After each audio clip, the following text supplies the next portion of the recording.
Jake, near-term question and longer-term question related to the administration's ability to secure Brittany Griner's return home. Near-term, have there been any discussions related to Paul Whelan with the Russians through the channels you guys have been operating through in the last 5 days? And if not, is there a timeline for that? And then more broadly, there's a very clear mismatch between what Brittany Griner was alleged to have done and what Victor Bout did do or was proven to do.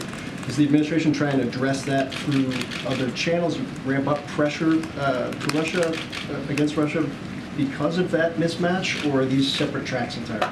Well, from our perspective, if you look at the full spectrum of pressure that we've imposed upon the Russian Federation over the course of the last year, from financial sanctions to export controls to our very strong and sustained support for the Ukrainians in defense of their own homeland, we think that our record on pushing back on the Kremlin in all respects, and particularly insofar as Russia represents a threat to Ukraine and to our allies and partners, is unmatched in recent memory. So we take a backseat to no one when it comes to standing up against and pushing back against Russian aggression. We'll continue to do so, but we'll continue to do so with a single question: is it going to make people in the United States safer, more secure, and is it going to advance our interests and values? And if there's any move we can make that will do those things, we will do them. We have proven that over the course of 2022.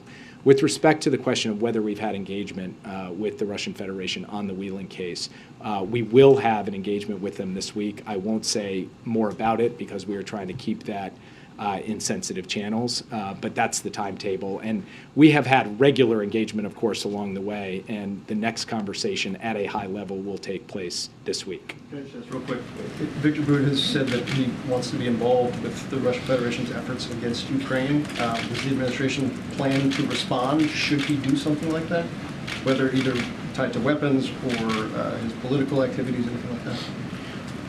From our perspective, what we want to do is make sure that we are blunting any Russian effort to be able to gain advantage in Ukraine, whether it's military advantage or advantage through brutalizing and destroying civilian infrastructure.